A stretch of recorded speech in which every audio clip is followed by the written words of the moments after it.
కన్నడ అనేది తమిళ నుంచే వచ్చింది. అంతెందుకు, Tamil is the mother of all languages. అది తెలుగైనా, మలయాళమైనా, కన్నడ అయినా, లేదా ఏ ప్రోటో ద్రవిడియన్ లాంగ్వేజ్ అయినా మా సొంతం అనే మీనింగ్ వచ్చినట్టు ఇవాళ కమల్ హాసన్ గారు మాట్లాడారు.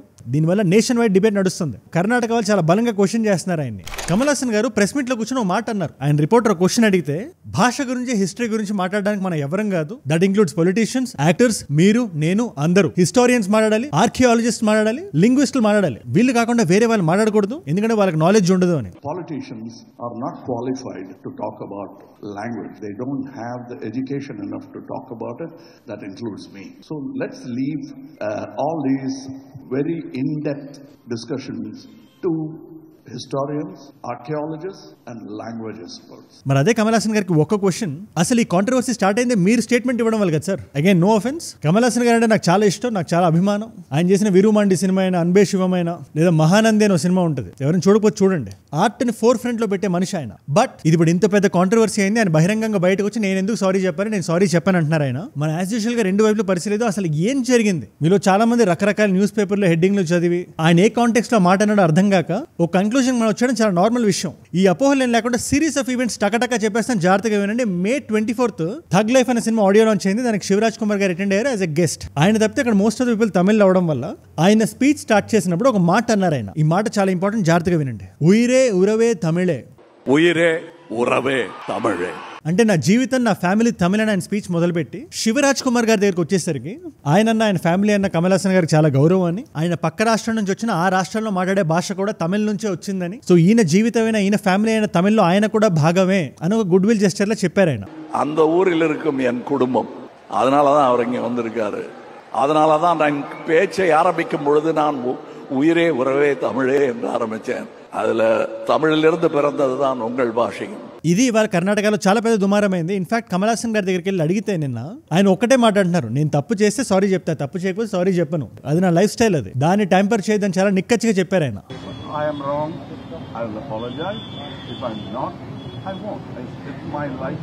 ఇవాళ వీడియోలో మనం ఏం చేద్దామంటే, ఆయన ఏదైతే క్లెయిమ్ చేశారో కన్నడ నిజంగా తమిళ నుంచి వచ్చిందా, దీని మీద మనకి ఎంత హిస్టారిక్ ఎవిడెన్స్ బయట ఉంది, ఎంతవరకు మనకి తెలుసు, అండ్ దీన్ని కొంచెం మనం జూమ్ అవుట్ చేసి చూసి ఈ లార్జర్ ఆర్యన్ ద్రవిడియన్ థియరీ వచ్చే సంవత్సరం రాబోయే తమిళనాడు ఎలక్షన్స్ ఎంత ఉత్కంఠగా ఉండబోతుందో, దానికి ఈ థియరీని పొలిటీషియన్స్ ఎలా వాడుకుంటారో మీకు అండర్స్టాండింగ్ వచ్చేలా చేస్తా. నేను ఎటువంటి క్లెయిమ్ చేయను, అది సంస్కృతికి సంబంధించి కానీ, తమిళకి సంబంధించి కానీ, కన్నడకి సంబంధించి కానీ.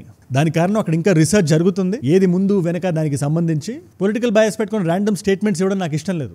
చాలా ఇంట్రెస్టింగ్ ఇవాళ ఉండబోతుంది. Let us unpack every single thing. వెళ్ళే ముందు ఒక్క మాట, నా సైడ్ నుంచి ఇలాంటి వీడియో మీకు రోజు కూడా వస్తుంది, ఎవ్రీ సింగిల్ డే. మీలో చాలా మంది చూస్తున్నారు, ఒక నాలెడ్జ్ పిల్ల కన్జ్యూమ్ చేస్తున్నారు. Thank you so much for that. మీ వల్ల ఎంతమంది కొత్త వాళ్ళకి రీచ్ అవుతున్నాయి తెలుసా ఈ వీడియోస్.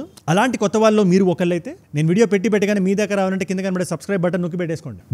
డన్. ఇక్కడ నుంచి నేను ఏ పాయింట్ చెప్పాలంటే మీరు రెండు విషయాలు అర్థం చేసుకోవాలి. ప్రతి స్టేట్ కి యూనిక్ పాలిటిక్స్ ఉంటాయి, అది చాలా కాంప్లెక్స్ ఉంటుంది. తమిళనాడుకి సంబంధించి మనం చూడాల్సి వస్తే సోషల్ జస్టిస్, ద్రవిడియనిజం, ఈ రెండు టర్మ్స్ చాలా ఇంపార్టెంట్. తమిళియన్స్ ఏం బిలీవ్ చేస్తారంటే, ఆరియన్స్ అనే వాళ్ళు ఎక్కడి నుంచో యూరోప్ నుంచి మన దగ్గరికి వచ్చారు, మనల్ని ఆక్రమించుకొని మనల్ని అనగదొక్కి కిందకి తోసేసి సోషల్ ఇన్ఈక్వాలిటీ అనేది క్రియేట్ చేశారు. దానికి వ్యతిరేకంగా మేము పోరాడుతున్నాం, వీ నీడ్ సోషల్ జస్టిస్ అని సోషల్ జస్టిస్ పార్టీ గత కొన్ని దశాబ్దాల్లో మనం చూసాం. పెరియార్ అనే పదం కూడా ఈవి రామస్వామిని సంబోధించేటప్పుడు వాళ్ళు వాడతారు, అంటే పెద్ద ఆయన అని. వీళ్ళ ఐడియాలజీ కొంచెం యాంటీ బ్రాహ్మణికల్ ఉంటుంది. అగైన్ షార్ట్ గా చెప్పేసిన అందరికీ అర్థమయ్యేలాగా ఈ పాలిటిక్స్ ని బలంగా జనాల్లోకి పట్టుకెళ్లారు వాళ్ళు. ఏ పార్టీ పాలిటిక్స్ లో గెలవాలన్నా లాంగ్వేజ్ అనే ఆయుధాన్ని వాడతారు. అది ఇవాళ మన ఎడ్యుకేషన్ మినిస్టర్ ప్రధాన్ గారు పుష్ చేస్తున్న 3 లాంగ్వేజ్ పాలసీని అయినా దాన్ని చాలా బలంగా అడ్డుకుంటారు. మా మీద ఎందుకు హిందీ రుద్దుతున్నారని, లేదా బోర్డుల మీద హిందీ రాయొద్దు, ఇది వాళ్ళ ఎంటైర్ పొలిటికల్ డిఎన్ఏలో ఉంది. దాన్ని మనం డిబేట్ చేయకూడదు, అందరూ ఒప్పుకునే విషయమే ఇది. అలాగే కర్ణాటకకు వచ్చేసరికి వాళ్ళ భాష అంటే వాళ్ళకి చాలా అభిమానం. ఎంత ఇదిగా ప్రేమిస్తారంటే బయట రాష్ట్రాల నుంచి వచ్చిన వాళ్ళు కూడా ఆ భాష నేర్చుకోవాలి అని పుష్ చేసే అంత. దాని మీద ఎటువంటి కామెంట్ ఇక్కడ చేయట్లేదు, that's not the purview of this video. But language కి సంబంధించి కర్ణాటక అనేది ఎంత సెన్సిటివ్ మీకు అర్థం కావాలని చెప్తున్నా. ఇప్పుడు ఈ సిచ్యువేషన్ ఇలా ఉండగా శివరాజ్ కుమార్ గారితో ఆయనకు ఉండే సన్నిహిత్యాన్ని చూపించుకోవడానికి తమిళ నుంచే కన్నడ వచ్చింది. Tamil is the mother language. అందు నుంచి క్రమేణా కన్నడ పుట్టింది అనే మీనింగ్ వచ్చినట్టు ఆయన మాట్లాడడం కన్నడ వాళ్ళకి అస్సలు నచ్చలేదు. ఇన్ఫాక్ట్ వాళ్ళ స్టేట్ అంతా ఒకటే మాట అంటారు, ఆయన ఎంత ధైర్యం ఉంటే ఆ మాట అంటారు, ఆ మాట ఆయన వెనక్కి తీసుకోవాలి, అపాలజైజ్ చేయాలి, లేకపోతే ఆయన సినిమా ఇక్కడ రిలీజ్ అవ్వదు అని కర్ణాటక ఫిల్మ్ చేంబర్ ఏదైతే ఉంటుందో వాళ్ళు డెసిషన్ కూడా తీసుకున్నారు. దీనికి సంబంధించి కమల్ గారు నేను ససే మీరా నేను సారీ చెప్పను నేను తప్పు చేయలేదు అంటారు. ఇప్పుడు ఒక రెగ్యులర్ పర్సన్ చూసేవానికి సారీ చెప్తే అయిపోయింది కదా, ఆయన సినిమా ఈ స్టేట్లో రిలీజ్ అవుతుంది కదా అంటే, ఇప్పుడు కానీ ఆయన సారీ చెప్తే ఆయన పొలిటికల్ కెరియర్గా చాలా దెబ్బేస్తుంది. ఎందుకు? ఇప్పుడు నేను చెప్పాను కదా, ఈ తమిళనాడులో ఉండే పాలిటిక్స్ అంతా అదొక 100 సంవత్సరాల క్రితం ఈవి రామస్వామి దగ్గర నుంచి ప్రస్తుతానికి ఉన్న ఉదయనిధి స్టాలిన్ వరకు మధ్యలో ఉన్న అన్నాదురై గారు, కరుణానిధి గారు, ఎంజీఆర్ గారు, జయలలిత గారు అందరూ పట్టుకున్నది అదే. మన భాష అన్ని భాషల కన్నా ముందు వచ్చింది, హీబ్రూ టైమ్స్ నుంచి ఉంది. ఇన్ఫాక్ట్ గట్టిగా మాడితే సంస్కృత్ కన్నా ఓల్డర్ లాంగ్వేజ్ మనదో డిఫరెంట్ సివిలైజేషన్ అని అనుకుంటున్నారు. కాబట్టి ప్రస్తుతానికి యాక్టివ్ పాలిటిక్స్లో కమల్ హాసన్ గారు ఉన్నారు కాబట్టి ఆయన ఇప్పుడు డిఎంకేతో పొత్తు పెట్టుకొని ఉన్నారు. డిఎంకే కానీ రేపు గెలిస్తే ఈయనకి రాజ్యసభ సీట్ వస్తుంది కమల్ గారికి. సో ఆయన పొలిటికల్ కెరీర్ చాలా పెద్ద డెంట్ పడుతుంది ఇప్పుడు కానీ సారీ చెప్తే. ఎందుకంటే ఆయన రాష్ట్రం నమ్మిన సిద్ధాంతం ఏదైతే ఉందో అది అబద్ధం అని ఒప్పుకుంటున్నట్టు ఆయన కానీ క్షమాపణ చెప్తే. అందుకోసమని ఈ టాపిక్ చాలా కాంప్లెక్స్. ఇన్ఫాక్ట్ ఆయన అదే ఆడియో లాంచ్కి ఎవరైనా తెలుగు వ్యక్తి వచ్చినా కానీ, లేదా మలయాళం నుంచి మోహన్ లాల్ గారు కానీ, మమ్ముట్టి గారు వచ్చినా కానీ, ఆ యాక్టర్స్ని సంబోధిస్తూ కన్నడ బదులు మలయాళం లాంగ్వేజ్కి ఇదే మాట ఆయన అనుంటే ఇది ఇంత దుమారం అయ్యేది కాదు. అంతెందుకు, ఎంజీఆర్ గారు మలయాళీ కదా, హీజ్ అ మీనన్. ఒక మలయాళ నటుడిని అంత పెద్ద యాక్టర్ని చేశారు తమిళనాడులో. బట్ భాషా పాలిటిక్స్ ఇంటర్ట్వైన్ అయిపోయిన 2 రాష్ట్రాలు ఇక్కడ ఇన్వాల్వ్ అవ్వడం వల్ల ఇది ఇంత పెద్ద గొడవ అయింది. సింపుల్ గా చెప్తున్నా. ఇన్ఫాక్ట్ ఇదే కమల్ గారు ఏమంటారు, మేము జయలలిత గారిని ఆదరించాం, మేము ఆవిడ కన్నడ వ్యక్తి, పెద్ద సూపర్ స్టార్ని చేసాము, స్టార్ పొలిటీషియన్ చేసాం, సీఎం అని చేసాం మేము. ఆవిడ ఎక్కడి నుంచి వచ్చారు? ఆవిడ మండ్యా నుంచి రాలేదా? ఆవిడ తమిళ అయ్యంగార్ బ్రాహ్మణ్ ఫ్యామిలీ నుంచి వచ్చారు. ఆవిడ ఎంజీఆర్ గారు అయితే అప్పటి బ్రిటిష్ పరిపాలన నుండి ఇప్పటి శ్రీలంకలో పుట్టారు. ఆయన మీనన్ ఫ్యామిలీ అయింది, మలయాళీలు. మెటర్నల్ సైడ్ చూసుకుంటే నాయర్లు. ఆయన కూడా ఈ రాష్ట్రంలో రాణించారు. అంతెందుకు కరుణానిధి గారు, ఆయన అసలు పేరు దక్షిణామూర్తి. ఆయన యాన్సిస్టరీని మనం ట్రేస్ చేస్తే ఒంగోలు నుంచి వచ్చారు, తెలుగు వాళ్ళు అని తెలుస్తుంది. వాళ్ళని కూడా ఇక్కడ ఆదరించారు కదా. సో తమిళ వాళ్ళకి లాంగ్వేజ్ అంటే ఏం లేదు అనే మీనింగ్ వచ్చినట్టు ఆయన మాట్లాడుతున్నారు. కానీ ప్రస్తుతానికి తమిళనాడు పాలిటిక్స్ లో జరుగుతున్న లాంగ్వేజ్ డిబేట్ అందరికీ తెలుసు, దేశం మొత్తం చూస్తుంది. ముందుగా తమిళ వాళ్ళు ఈ పర్టికులర్ పాయింట్ ఆఫ్ వ్యూ ఎంత స్ట్రాంగ్ గా ఎందుకు బిలీవ్ చేస్తారు మీకు ఎక్స్ప్లెయిన్ చేస్తే జాగ్రత్తగా వినండి. ప్రోటో ద్రవిడియన్ లాంగ్వేజ్ నుంచి సౌత్ ఇండియన్ లాంగ్వేజెస్ అన్ని వచ్చాయి. అది కన్నడ అవనివ్వండి, తెలుగు అవనివ్వండి, తమిళ అవనివ్వండి, మలయాళం అవనివ్వండి, లేదా వేరే భాషలు ఏవైనా కూడా అవనివ్వండి. ఇప్పుడు ఈ భాషలన్నిటికీ మదర్ లాంగ్వేజ్ ఈ ప్రోటో ద్రవిడియన్ లాంగ్వేజ్ అవడం వల్ల ఆ భాషకు సంబంధించిన స్క్రిప్ట్ ఏదైతే ఉందో అది తమిళ స్క్రిప్ట్ చాలా దగ్గరగా ఉంటుందని చెప్పి, ఇన్ఫాక్ట్ మనం దాన్ని రీప్లేస్ చేసిన జనాలు కనుక్కోలేరు, అంత దగ్గరగా ఉంటుంది. సో ఆ ప్రోటో ద్రవిడియన్ లాంగ్వేజ్ ఏదైతే మదర్ లాంగ్వేజ్ ఉందో అది తమిళే ఖచ్చితంగా. అందుకోసం తమిళ నుంచి అటు కన్నడ వచ్చింది, తెలుగు వచ్చింది, మలయాళం వచ్చింది, లేదా కొంకణి, ఈ భాషలన్నీ అక్కడ నుంచి వచ్చాయి. అండ్ కమల్ హాసన్ గారు కూడా ఆ పాయింట్ ఆఫ్ వ్యూ నుంచే ఈ పర్టికులర్ ఫంక్షన్ లో ఆ మాట అన్నారు. ఖచ్చితంగా పొలిటికల్ కలర్ ఉంది దాని బ్యాక్గ్రౌండ్ లో, దాన్ని నేను డిస్కౌంట్ చేయట్లేదు. But here are a few facts, మనకు ఖచ్చితంగా బయటకు తెలుసు అనే విషయాలు కొన్ని చెప్తాను, జాగ్రత్తగా వినండి. 1800s లో 19th centuryలో రాబర్ట్ కోల్డ్వెల్ అనే వ్యక్తి, ఆయన హిస్టారియన్ లింగ్విస్ట్, ఆయన ఆ టైంలో మిషనరీస్ కి సంబంధించిన వ్యక్తి. ఆయన కాయిన్ చేసిన టర్మే ద్రవిడ. ఏదైతే సంస్కృత్ కి మాకు ఇది సంబంధం లేదు అని ద్రవిడియన్ పాలిటిక్స్ చేస్తున్నారో ఆ ద్రవిడియన్ అనే పదం సంస్కృత్ నుంచి వచ్చింది. ఇది నిర్వివాదాంశం, ఇది అందరూ ఒప్పుకోవాల్సిందే. This on record. ఏదైనా డిబేటబుల్ ఉంటే నేనే మీకు ముందు చెప్పేస్తాను. నేను ఈ కామన్ ఆరిజిన్ ఉండే లాంగ్వేజెస్ ఉంటాయి కదా, ఈ పర్టికులర్ కేసులో ప్రోటో ద్రవిడియన్ లాంగ్వేజ్, దాని నుంచి ఏ భాషలు అయితే వచ్చాయి ఈ భాషలన్నింటినీ ద్రవిడియన్ లాంగ్వేజెస్ అని చెప్పి ఆయన పిలిచేవాడు. తమిళ వాళ్ళు దీన్ని చాలా స్ట్రాంగ్ గా పట్టుకున్నారు. ఇవాళకి వాళ్ళ పాలసీలు, పాలిటిక్స్ దీని చుట్టూనే నడుస్తాయి, ఈ ద్రవిడ అనే పదం చుట్టూ. మన తెలుగు వాళ్ళు ఎప్పుడో డిజోన్ చేశారు, మన పాలిటిక్స్ డిఫరెంట్ రూట్ పట్టుకున్నాయి. అందుకే ఇవాళ మన ఆంధ్రప్రదేశ్ పాలిటిక్స్ లో ఈ పదాన్ని మనం అంత బలంగా వినం. ఇందులో మళ్ళీ 4 సబ్ డివిజన్లు ఉన్నాయి. సౌత్ ద్రవిడియన్ లాంగ్వేజెస్ అని ఈ తమిళ్, కన్నడ, మలయాళం, తులు, కొడవ ఈ లాంగ్వేజెస్ అన్ని దాని కిందకు వస్తాయి. సౌత్ సెంట్రల్ ద్రవిడియన్ అని, అందులో మన తెలుగు, గోండి, కుయ్ ఈ భాషలన్నీ వస్తాయి. సెంట్రల్ ద్రవిడియన్ లో ఇంకో 2 భాషలు ఉన్నాయి, అటు కొలామి అని, ఇటు పార్జీ అని. అలాగే నార్త్ ద్రవిడియన్ భాషల్లో బ్రహుయి భాష, మాల్తో భాష ఉన్నాయి. ఇందులో తమిళ్, కన్నడ ద్రవిడియన్ భాషలే కానీ ఒకదాని నుంచి ఒకటి వచ్చింది అని ప్రూవ్ చేయడానికి మనకి ఎటువంటి కన్క్లూజివ్ ఎవిడెన్స్ లేదు. సో కమల్ హాసన్ గారు ఆ మాట అనడంలో ఆయన చెప్పినట్టుగానే ఆయన ఎక్స్పర్ట్ కాదు. And politicians, actors must stay out of this. At the same time వాళ్ళు ఏదైతే తమిళ్ భాష గురించి మాడతారో మాది ఓల్డెస్ట్ సివిలైజేషన్ లాంగ్వేజ్ అని, అది 500 BCE నుంచి ఆ భాష ఉంది అని దానికి రెగ్యులర్ ప్రూఫ్ మనకు ఉంది. ఇట్స్ అన్ ఓల్డ్ లాంగ్వేజ్, ఖచ్చితంగా అది మనం ఒప్పుకోవాలి. మన సంఘం లిటరేచర్ చూసుకుంటే 300 BCE నుంచి 300 CE వరకు మనకి డాక్యుమెంటెడ్ ఎవిడెన్స్ ఉంది. అలాగే కన్నడకి, నేను ఇది వేరే భాషను తక్కువ చేయడం చెప్పట్లే, అలాగే కన్నడకి కూడా హల్ మీది ఇన్స్క్రిప్షన్ అని ఒకటి ఉంటుంది. ఆ ఇన్స్క్రిప్షన్ లో రాసిన రాతలు 450 CE కి ట్రాక్ అవుతాయి ఇండివిజువల్ గా, తమిళ్తో ఎటువంటి కనెక్షన్ లేకుండా. కింగ్ అమోఘ వర్ష అని చెప్పి 850 CE లో ఫస్ట్ ఎవర్ కన్నడ పోయిటరీని కూడా మనం చూసాం. సో ఈ ప్రోటో ద్రవిడియన్ లాంగ్వేజ్ నుంచి ఎలా అయితే తమిళ్ వచ్చిందో అలాగే కన్నడ సెపరేట్ రూట్స్ నుంచి వచ్చింది. ఈ ప్రోటో ద్రవిడియన్ లాంగ్వేజ్ స్క్రిప్ట్ కొంచెం తమిళ్కి దగ్గరగా ఉండడం వల్ల దాన్ని తమిళ్తో కొంచెం కన్ఫ్యూజ్ అవుతారు చాలా మంది. ఈ రెండు ఒకటిగా, తమిళ్ వేరు, ప్రోటో ద్రవిడియన్ వేరు, కన్నడ వేరు. ప్రోటో ద్రవిడియన్ నుంచి కన్నడ, తమిళ్ వచ్చాయి. ఇన్ఫాక్ట్ మన తెలుగు గురించి మాట్లాడాల్సి వస్తే దాని గురించి సెపరేట్ వీడియోనే చేయాలి. మనకి లాంగ్వేజ్ మన పాలిటిక్స్ లో అంత స్ట్రాంగ్ రోల్ ప్లే చేయదు కాబట్టి మనం అంత డిస్కస్ చేయం. కానీ ఖచ్చితంగా నేను వీడియో చేస్తే సెపరేట్ గా. ఈ గొడవలోకి తెలుగుని లాగుదాం నేను అనుకోవట్లేదు, అది చాలా ఇర్రెస్పాన్సిబుల్గా ఉంటుంది. మన లిటరేచర్ కానీ, మన పోయిటరీ కానీ, కొన్ని వందల వేల సంవత్సరాల చరిత్ర ఉంది. సంస్కృతిని మా దగ్గర తెచ్చేశారు, వాళ్ళకి భారతదేశానికి సంబంధం లేదు, అటేటో యూరోప్ నుంచి వచ్చారని ప్రతి క్లెయిమ్ ఈ ద్రవిడియన్ ఐడియాలజీలో ఏదైతే ఉంటుందో ఆ మిత్స్ అన్ని బర్స్ట్ అయిపోయినాయి. మీకు సింపుల్గా ఒక మాట చెప్పనా, ఎవరైతే ఆర్యులు బయట నుంచి లాంగ్వేజ్ తెచ్చారు, సంస్కృత్ మాది కాదు అని వాళ్ళని వాళ్ళు ద్రవిడియన్స్గా ఐడెంటిఫై చేసుకునే వాళ్ళు అంటారో, ఆ ద్రవిడియన్ అనే భాష వచ్చిందే సంస్కృత్ నుంచి, మన సంస్కృత్ నుంచి. సంస్కృత్ అనేది ప్రతి భారతీయుడిది, మన ఇతిహాసం అది. శ్రీరాములు వారు ఎక్కడో యూరోప్ నుంచి రాలేదు, ఆయన మన దేశం సొంతం ఆయన. And it's backed by science. మీరు హ్యాప్లో గ్రూప్స్, జీన్స్, ఈ జీన్, ఆ జీన్ అన్ని చూసినా నార్త్ ఇండియాలో బ్రతికే భారతీయుడికి సౌత్ ఇండియాలో బ్రతికే భారతీయుడికి ఎటువంటి డిఫరెన్స్ ఉండదు. మనందరం ఒకటే రక్తం, ఒకటే నేల. కొన్ని వేల లక్షల సంవత్సరాల క్రితం ఆఫ్రికన్ మైగ్రేషన్ నుంచి వచ్చిన వాళ్ళం మనం. అండ్ వీళ్ళు స్పెసిఫిక్ గా చెప్తారు, ఎక్కడో 1500 BC టైంలో ఈ ఆర్యులు వచ్చారు, ఆ టైంలో మా భాష ఉండేది, వీళ్ళు సంస్కృతి అక్కడెక్కడి నుంచో తెచ్చారంటారు. కానీ మన సుబ్రహ్మణ్యం స్వామి గారి దగ్గర దీనికి కరెక్ట్ ఆన్సర్ ఉంది, మీరే ఒకసారి వినండి. So the British have created a history where they said the whole of India was full of Dravidians. Then the Aryans came from Europe through Khyber Pass and beat the hell out of the Dravidians and drove them south. And then they provoked the South Indians to rebel against the north. And ఇంకొక విషయం చెప్పాను, దీన్ని హెవీగా promote చేసింది ఎవరు? బ్రిటిషర్లు. బ్రిటిషర్లకు ఏం కావాలి? వాళ్ళకి బిగినింగ్ నుంచి వాళ్ళకి ఏం కావాలి? మన దేశం నుంచి ఏది లాగేద్దాం, ఏది దోచేద్దాం, ఎలా వీళ్ళ అస్తిత్వాన్ని పూర్తి చేద్దాం, వీళ్ళని ఎలా డివైడ్ చేద్దాం అనుకున్న అదే బ్రిటిషర్స్. మరి వాళ్ళు చెప్పిన మాట మనం గుడ్డిగా ఎందుకు నమ్మాలి? ఇది వాళ్ళు తెచ్చిన థియరీ, ఇది వితౌట్ ఎ డౌట్. మీరు ఒక్కసారి వీడియో అయిపోయిన తర్వాత గూగుల్లోకి వెళ్ళి R1A1A హ్యాప్లో గ్రూప్ అని టైప్ చేయండి, మీకు ఫుల్ స్టడీస్, థియరీలు ఇవన్నీ వచ్చేస్తాయి. Go read it up your self. మనకు సైన్స్ ఏం చెప్తుంది?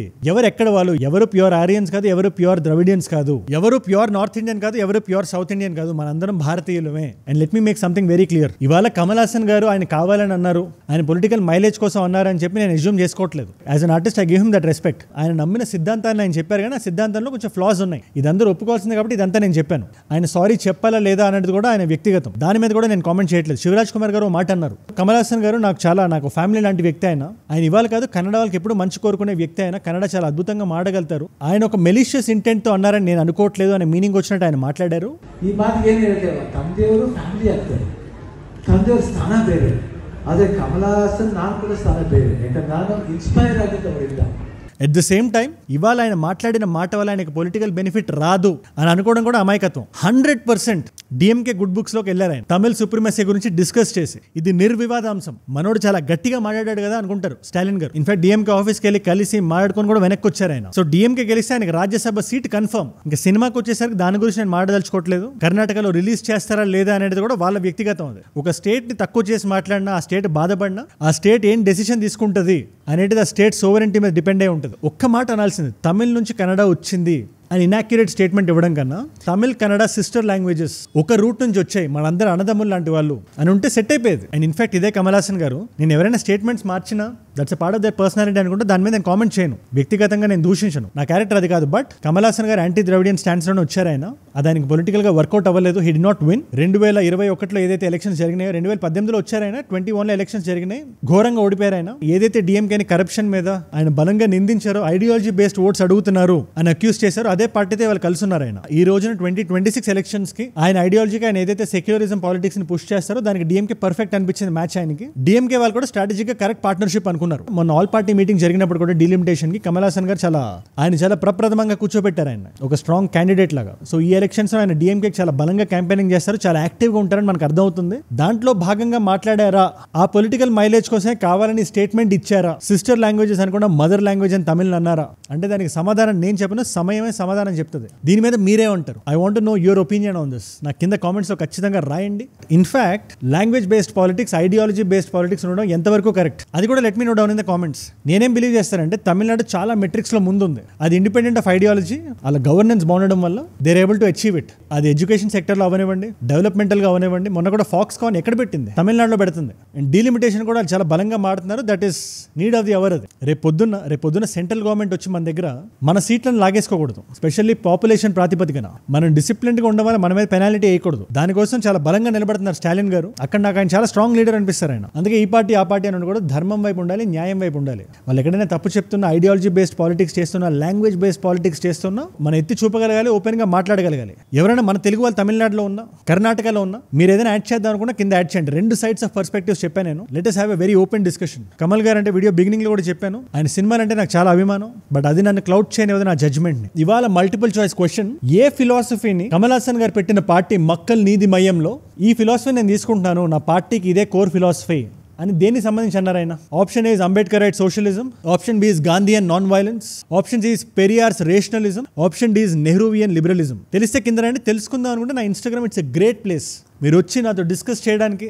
అక్కడ అజయ్ ఫ్రమ్ అని ఉంటుంది, అజయ్ ఫ్రమ్ ఏజుడ్ అని tick mark and you'll find 1+ million followers ఉంటారు అక్కడ. ఖచ్చితంగా వచ్చేసేయండి. అక్కడ ఇలాంటి వీడియోస్ని రీల్స్లో చూడొచ్చు. నా లైఫ్లో నా చుట్టూ ఏం జరుగుతుందో, నాకు ఏదైనా వీడియో ఐడియా టాపిక్ ఇద్దాం అనుకున్నా, ఆర్ ఇలాంటి క్వశ్చన్స్కి ఆన్సర్స్ తెలుసుకుందాం అనుకున్నా, నా పేజ్ అయినా ఏజుడ్ రీల్స్ అని మన పేజే ఉంటుంది. అలాగే ఏజుడ్ క్లిప్స్ కూడా మన యూట్యూబ్ పేజే అది. And one more big announcement, and ఇవాళ ఇంకో చాలా పెద్ద అనౌన్స్మెంట్ చేస్తున్నాను ఇవాళ. ఏజుడ్ గ్లోబల్ అని చెప్పి we're starting something that is going to be international. English భాషలో ఇండియన్ సబ్ కాంటినెంట్ నుంచి జియో పాలిటిక్స్ ని డిస్కస్ చేసేలాగా మన ఛానల్ అది. ఎవరికైనా ఇంట్రెస్ట్ ఉంటే ఖచ్చితంగా అది కూడా come there and check it out. ఇవాళ మంచి రోజు, శనివారం ఆంజనేయ స్వామి రోజు, ఆయన తోడుగా ఉంటారు. ఈ వీడియో మీరు ఒకవేళ చూడకపోతే, మన ఫ్లైట్స్ లో ఒక కొత్త ఎక్స్పెరిమెంట్ నడవబోతుంది. మీరు నిలబడి ఫ్లైట్ చేయగలుగుతారా? బస్సులో నిలబడినట్టు అతి తక్కువ ధరలో అది జరగబోతుంది. అది ఎప్పుడు, ఏంటి, దాని కథ ఏంటి, ఎంత ప్రైస్ ఉండబోతుంది, ఏ డౌట్ ఉన్నా ఈ వీడియో చూడండి. దాని ఐ కార్డ్ ఇక్కడ ఉంది. ఒకవేళ ఇక్కడ ఐ కార్డ్ లేకపోయినా ఒక్క వీడియో ముందు ఉంటుంది అంతే. డెఫినెట్లీ చెక్అవుట్ చేయండి. అండ్ మీరు ఇక్కడ దాకా నా వీడియోలో వచ్చారంటే నా వీడియోస్ మిమ్మల్ని లాక్కట్టుకుంటున్నాయి అండ్ ఒక వాల్యూ పొందుతున్నారు. Thank you so much for that. మీరు ఇస్తున్న ఈ వాచ్ టైం, మీ రిటెన్షన్ ఏదైతే ఉందో కొండంత ధైర్యాన్ని, బలాన్ని ఇస్తుంది నాకు. లేదు, ఖచ్చితంగా కష్టపడాలి, రోజు ఒక వీడియో దింపాలి, దాంట్లో మీనింగ్ ఉండాలి, వాల్యూ ఉండాలి. చాలా మంది చూస్తున్నారు, ఒక నాలెడ్జ్ పిల్ల కన్జ్యూమ్ చేస్తున్నారు, దానివల్ల చాలా మంది కొత్త వాళ్ళకి రీచ్ అవుతుంది. అండ్ అలాంటి కొత్త వాళ్ళు మీరు ఒకళ్ళైతే, నేను వీడియో పెట్టగానే మీ దాకా రీచ్ అవ్వాలంటే కింద కనబడే సబ్స్క్రైబ్ బటన్ నొక్కి పెట్టేసుకోండి. డన్. నేను మిమ్మల్ని అందరినీ రేపు ఇంకో వీడియోలో కలుస్తా. మనందరం కలిసి పెరగాలి, కలిసి ఎదగాలి. Let us all grow together, let us all rise together. Rise above ignorance, rise above arrogance, rise above hate. ఏజుడ్ అంటే మనం. జై హింద్, జై భారత్, జై ఆంజనేయ, ఓం నమః శివాయ.